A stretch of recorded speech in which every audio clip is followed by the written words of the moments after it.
Back to the weekend. That's Liverpool versus Watford at Anfield. And Blyden, before this game, Jurgen Klopp said, if you're a fan and you've got a ticket for the game, you can't shout and you're not ready to sing or scream your head off. Hand over the ticket to the next Liverpool fan and watch the game from home. They built quite the energy here and they needed to get the results. They got it done. Well, I like the fact that the coach is beginning to be mouthy. But at some point, you need this level of energy to get these results. The consistency from Liverpool, for me, has been class. So far, so good for me, the way they're playing. But it's what it is. You expect Liverpool to go all out. Manchester City topping them with 1 point before the game, and you have to get the win, hoping that Manchester City comes next and whatever the play is up to them. But exciting game for me on the night. Good performances from Liverpool's point of view, getting the numbers and getting the goals. And now let's look at something, club games are usually very difficult, particularly for the big teams returning from the international break. Klopp talked about that, the dynamics of having to play different kind of system with the national team. So over the last couple of weeks, we talk about the players adjusting to a new system. And that system could stick in your head. And if it sticks in your head, it could be dangerous for you as, as a football club when they return from international break, because you have little or no time to prepare for that particular. But it was very important for club, wasn't it, getting the job done at the end of it, getting the 3 points. Is that? It was. And they had no choice. They had to be a part of this game. And you're playing Watford, who are struggling to be away from relegation. So they have to put in a lot of energy, get the result. Good thing is, you had the names. You had the names Liverpool, Salah, name it, Mane being a part of it, Jota. But you have to give credit to the guy, Jota. For me, he has been the most deadly Liverpool player you could think of for me. And always exciting watching him. Everybody makes a lot of fuse about the likes of Mane, about the likes of Salah. But you want to get it, it ought to be Jota for me. All right, now very quickly before we leave this Liverpool game, talk to us about how impressed you were with Joe Gomez. He hasn't really had game time this season. That no thanks to the consistency of Trent Alexander-Arnold. But now he had a real opportunity and unarguably put up a man of the match performance. He looked very confident in that right back position all game and owned that position. How instrumental was that for Liverpool getting this particular victory? For me, I look at the player and you realize how good he is. Last season, he started at the right fullback and then got to the centre back when Liverpool, most of the central defenders were injured, and had been playing quite well, built that confidence, pairing with the big defender for them at the time. But good performances so far, and you need this level of performances from these players coming into big games like this. It was a penalty and Fabinho had to step up to do the magic on that one. Good performance on the night. Against Watford, not the biggest of side, but you know that it could be difficult after the international breaks, and all they need to do with all the big stars around is just to find a way to get the result. Right, now let's leave Liverpool and talk about their rivals. Manchester City very quickly. Manchester City travelled to Tottenham to face Burnley, and in one of the very 4 p.m. kickoffs, they replicated the result, Liverpool result in that particular game. They won by 2 goals to nothing, and we'll have just 8 games to the end of this enthralling Premier League season. It's been exciting, hasn't it? It's been exciting, and they do not have any choice. Remember, as of January 15th, we saw Man City. They were 14 points after beating Chelsea 1-0. 14 points ahead of all this. And I remember I sat here and I said that it's done and dusted. Yes. And Liverpool had 2 games to go. You're smiling because you remember it. Yeah. But Liverpool had 2 extra games to play. And they've won those games, playing quite well. And within the same period, we've seen Man City slump, not winning some games they're supposed to win.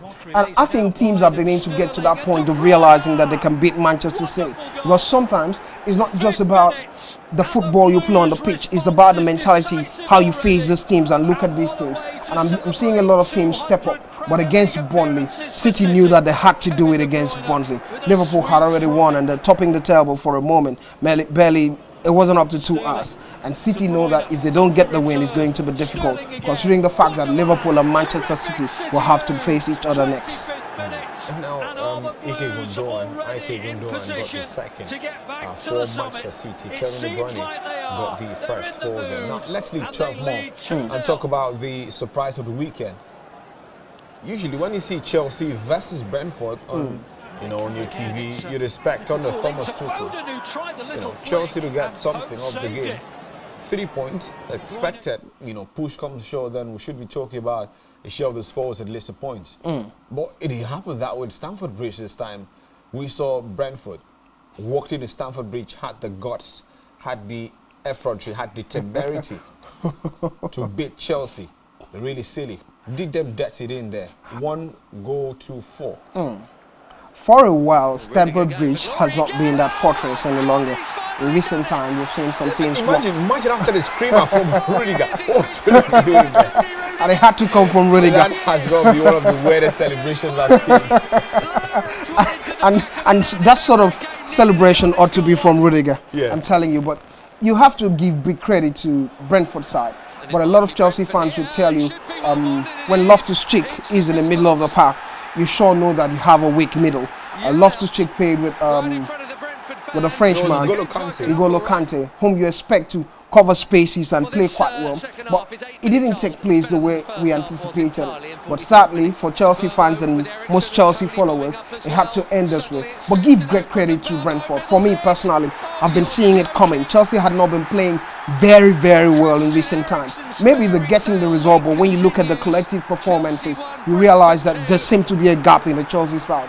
And I think they ought to be worried about Real Madrid, facing Real Madrid in the Champions League, because it's critically difficult for them. But be that as it may, big matchup for Brentford side, who are battling their own, trying the bait not to drop to that relegation zone, and they're in a good position after the zone. One key feature about Chelsea under Thomas Tuchel is doing the defensive resolute. But it was lacking in this game because you look at it very critically. Every single time Brentford got forward, particularly in the second half, they looked very likely to score. And they scored how many times in the second half? 4 good goals. When was the last time we had Chelsea concede 4 in one half? Dreadful defending. Terrible clearance. But it happens in football, especially after the break. We've really talked about the break. From your top class defenders, usually the reliable ones, but that was criminal defending. We've seen this happen against Chelsea sometimes last season. 5-2 result, forgotten the team they played with. But the issue has always been their recovery. Immediately after this situation, can they recover and really play better? We see the Chelsea we used to know. Well, time will tell. But I really hope moving forward, playing in the Champions League, will do better. But it was a night we have to give great credit to the Brentford side. Forget what Chelsea are doing. Give the credit to Brentford for me. Yeah. Brentford takes the credit, and of course, was the game we had. Christian Eriksen, well, is having some phenomenal goal-scoring runs. Scored twice during the international break.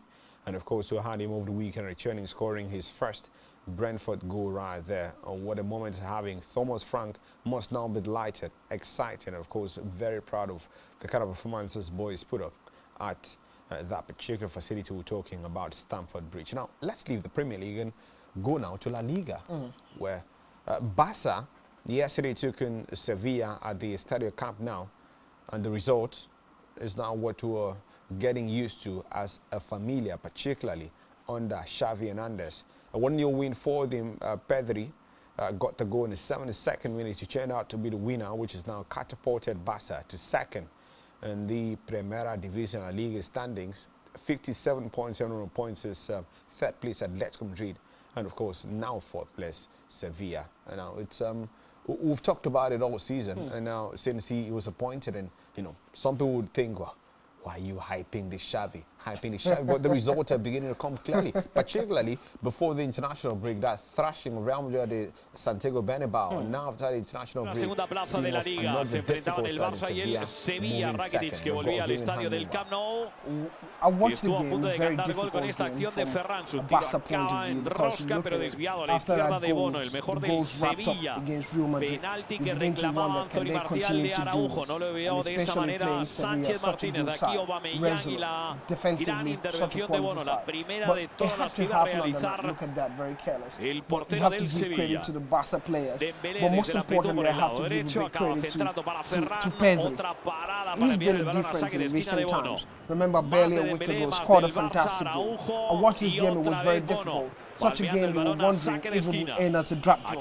But at some point, it had to be Pedri. Solo brilliant for me. One step up, one step the next, and then got the goal. Exceptional. But together, you have to look at altogether. You have to look at good performance from Barcelona side and Xavi.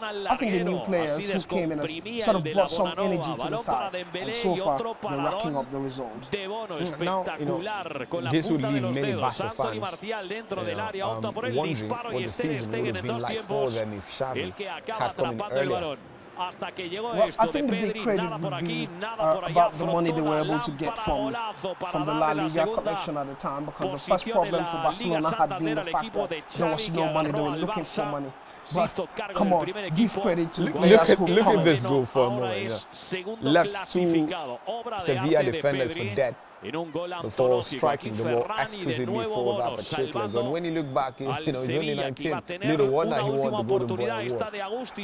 Brad James, imagine what happened to you. You have a mind within you. You're thinking about watching the game. That's what happened to me yesterday while I was going through the Inter Milan Juventus game. So I said, okay, let me do a switch to Barcelona. And when I did that switch, it was at this point. I saw Pedri, the next step, dribble past the player, and the second one. Aubameyang y la gran intervención de Bono, la primera de todas las que iba a realizar el portero del Sevilla. Combinations that make for an exciting evening in Nigeria when you had all of that. So congratulations. I can look back and say you had a great evening. I'm telling you, the games for me over the weekend were phenomenal. Phenomenal ones for me altogether. All right, now let's come back home and talk about Nigerian professional football. We return over the weekend with some cracking fixtures and even more exciting results depending on where you stand. And now, just 1 point picked by an away team, and that happened in Uyo. It started on Saturday. Akwa United held to a 1-1 draw by visiting Rivers United, and from then on, we're talking about the game in Ijebu-Ode, where we had Sunshine Stars ending Plateau United's 11-game unbeaten run in the NPFL. Now let's have the full result of match day 20. The full result of match day 20 in the Nigerian Professional Football League started on Saturday, where Akwa United were held to a 1-1 draw by Rivers United. And of course, we also had, as highlight of the match day, Enyimba winning by 2-0 against Wiki Tories. Akwa United 2-1 winners over Remo Stars. The game between Katsina and Abia Warriors was postponed. Sunshine Stars peeped Plateau United by 1-0. Nasser United 2-0 winners over Shooting Stars from Ibadan. Niger Tornadoes 1, Dakar 0. Lobby Stars 2-0 winners over Rangers. Their first win since February. Gombe United 1, Candy Place 0, and MFM 1, Heartland 0. Now let's look at the standings in the MPFL after match day 20. Very quickly, Rivers United the top now, 43 points. They enjoy a 2-point cushion between themselves, and second place Plateau United. Rangers are third with 34 points. 700 points is fourth place Akwa United. Remo Stars, Sunshine Stars, Enyimba, Akwa United, Gombe United, and Wiki Tories complete the top 10 right there. Now down the relegation zone, we've got Lobby Stars with a 1-point cushion between themselves and relegation zone. Katsina United are in it, 21 points. 700 points is 18th place Dakar FC. MFM the 19th with 20 points, and Heartland now rock bottom with 20 points as well. What a weekend, Blyden, in the NPFL. Wow, it was a big one for me. I'm telling you, Brad, it was a big one, especially the Akwa United game. Saw the game, difficult game for Akwa United, but I think from all collections you could see the improvement on the side. New players coming in, the coach doing quite well for the side.